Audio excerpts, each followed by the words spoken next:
Let's talk about how to be productive and how to stop procrastinating. The first thing to consider is your health. We tend to underestimate how important it is to take care of ourselves. Everything in life needs some form of maintenance to survive, to last longer. A car needs regular fuel, oil changes, maintenance checks. If you skip these essential things, let's say you're going on a long journey, there's a higher chance that the car will break down, and then the cost of fixing it will likely be ×2 of what you would have used to maintain the car. It's the same thing with humans, with plants, anything you can think of. If you don't water a plant, if you don't keep it in the right environment, pruning, adding fertilizer, that plant will be stagnant. Even if the plant looks vibrant and healthy, if you neglect the essential things that the plant needs, the plant might start looking dehydrated and might even die. As humans, we need to take care of ourselves. We need to ensure that our health is on point, or at least show that you are putting efforts to improve your health. One of the most important things to do is to get good sleep. Sleep is very important for productivity. I understand that some people don't like sleeping in really dark rooms. You can keep a candle around, sleep in a place where light is coming through a window. Eat healthy. Vegetables, proteins, seeds like chia seeds, flax seeds. Your body needs these nutrients to help you focus and think clearly.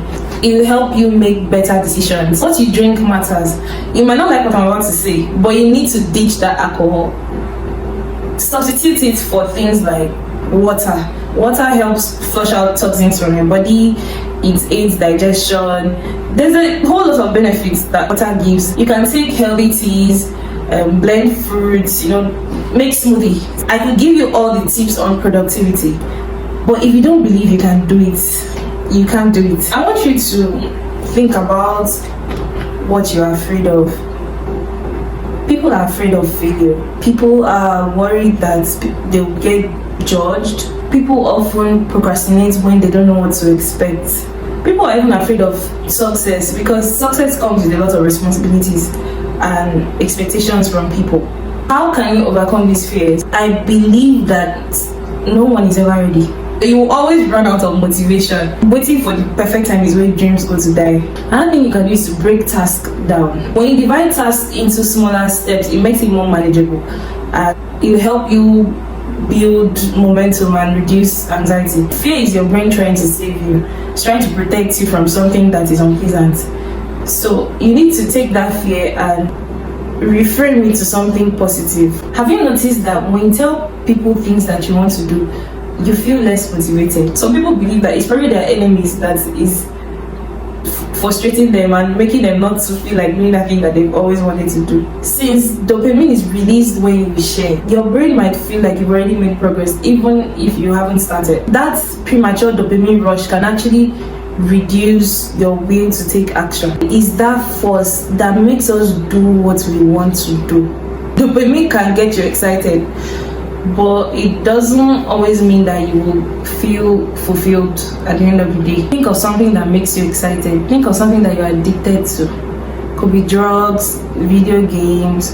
Normally, dopamine's major role is to encourage you to act on that thing that you want to do. Unfortunately, there's a lot of things that trigger dopamine to a point where it is no longer we are always looking for the next hit of dopamine. We are overly stimulated. If this thing is not stimulating enough, we look for the next thing. Are you addicted to anything? Overstimulation is one of the main causes of procrastination. It often starts first thing in the morning when you grab your phone. You check your email, you check social media, and before you know it, you are mindlessly scrolling through things that might not even help you. So I read a book called The Dopamine Detox. It talked about trying to reduce overstimulation so that you can function better. When you need less stimulation, all those tasks that seem boring will become a bit more appealing. Think about the things you cannot spend the day without. You can try staying away from your biggest sources of stimulation for 48 or 24 hours.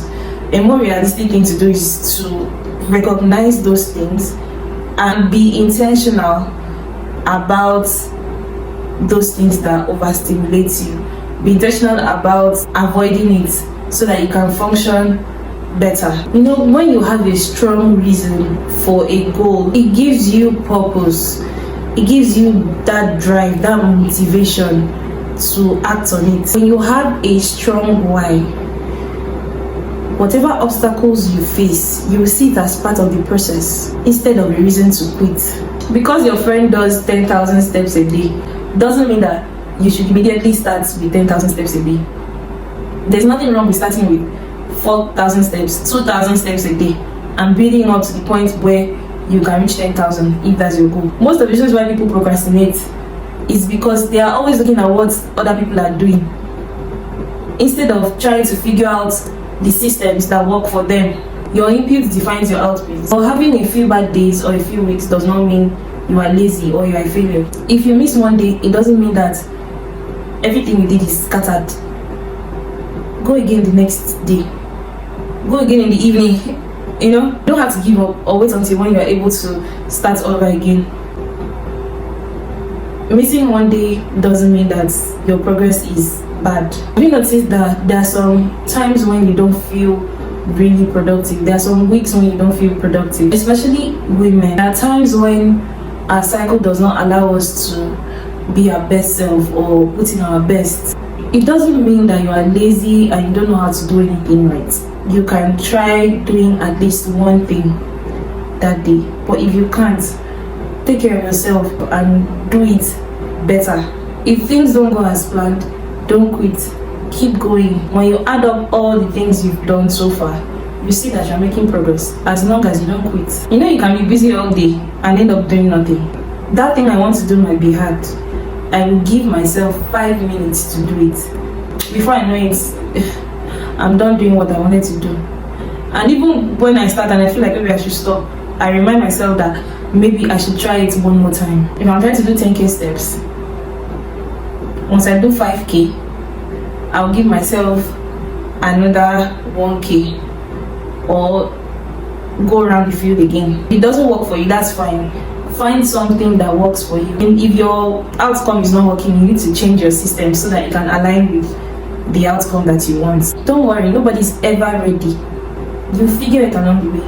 Another thing I can do to stay consistent is to ask myself how I can make it more interesting so that I'll be happy to do it. I also think of other alternatives that can point me towards the same goal. The next thing is to remove distractions. Your energy is important. You need to prioritize yourself. Sometimes you get so invested in helping other people achieve their goals, and when we are not, I'm not saying that you can't help your neighbor or your friend, but know when it's time to focus on you. I'd like you to stay consistent when you start tracking your progress. In all this, focus on progress, not perfection. Focus on completing the task. You can adjust along the way. See you in the next video.